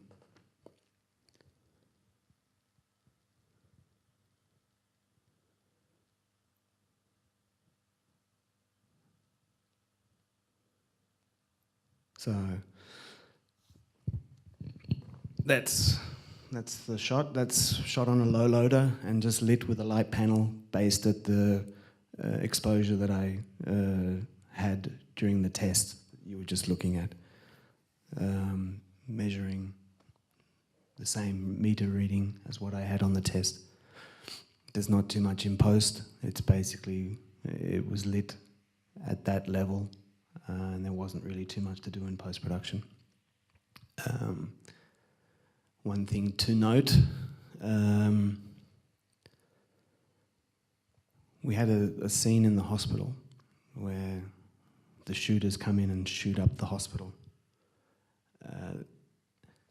A week beforehand, we were shooting somewhere, and the DIT made a mistake when he was setting up the monitors, and he did a double lookup table. He had Rec 709 coming in, and he then laid one of our lookup tables on top of it, and it gave this really bizarre sort of look, green look, that Till thought was fantastic and really loved it, and said that he wanted to have the hospital, which is what we were shooting a couple of days later, to look like this. He said this is exactly how he imagined it. What a great fuck up. You know, the DIT made a mistake and Till loves it. So, regrade hospital. So it was graded, and then it was regraded, and then basically in final grading I threw out the regrade and went back to the original. My assistant was actually operating one of the cameras, my focus puller. Okay. So this is the hospital. This is how the dailies looked. And then Till had this wonderful moment of enlightenment where he saw a double lookup table based on something that should never have happened, and the regrade became that, as opposed to that.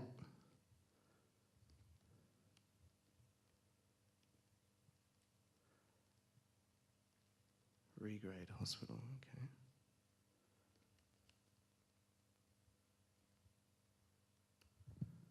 And this was pretty similar to how he saw the mistake with the double lookup table. And then in the final grade, and this was just basically an example of the process, you know. We had dailies with a certain look. Till then didn't like the look and got the material regraded, and he loved the look. And then I fought for this look once we went into final grading. Oops. I'll try and just...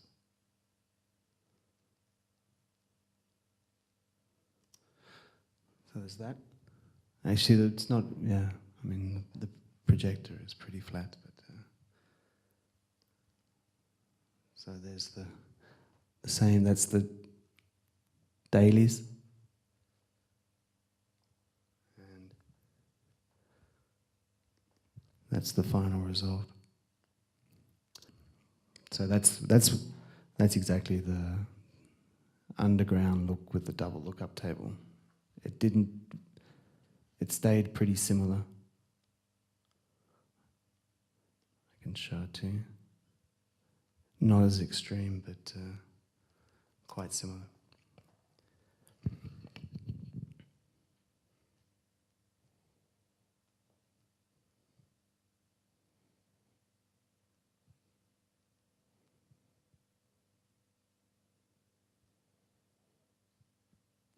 And I mean, obviously the advantage of already being very close to the look that you want to have is, once again, going back to what I said before, is that you're not wasting time creating something from the beginning, and it's just a matter of tweaking, but you still have that possibility to throw everything out and start again, which is what we did on several scenes. Yeah, so any questions? We lit it from, well, I mean, we had, I think, 25 Ks on the other side of the station, but that was a long way away. So anything that's on here, on the platform, is available. And in fact, quite often we were putting blackouts above to get rid of the lights. Just to... in Schutzengel, we didn't use any degraining. There's a wonderful tool called relativity.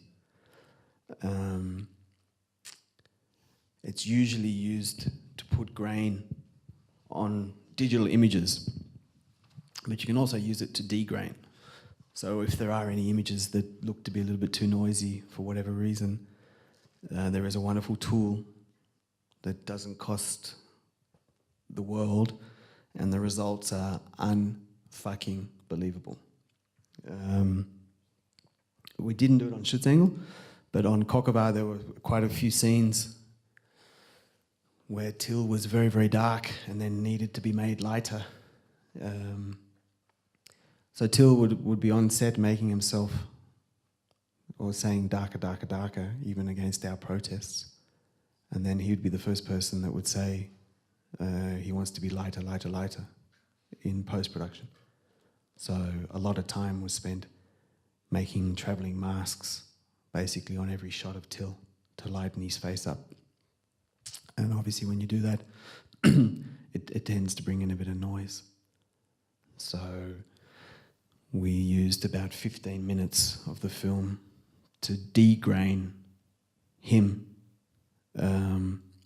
with this tool called relativity. And it was, I think, €40 per minute, and you have to pay a minimum of 15 minutes. And for what that does, it's incredible.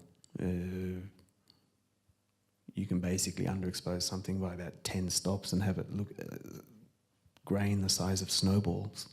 And this tool will remove that. And in fact, if I was a female actress, I would have it in my contract that all my close-ups would have to be degrained with relativity, because it just gives you that. If you want it that way, you have a cosmetic, very, very beautiful skin. So there are plenty of tools out there, and they don't cost the world. And it's just a matter of being able to know when to and when not to use them. Yeah, just to basically sum up, because I'm getting kicked out. In the post-production, I've got a whole list of what it costs. Dailies cost, €9 a minute, whatever. I mean, basically at the end of the day, to shoot on digital is not cheaper than shooting on film, at least at the moment. Yeah, and Krakow 2 was shot digital, and it was a good comparison because Krakow 1 was shot on film. So it was a very, very good way to compare the costs.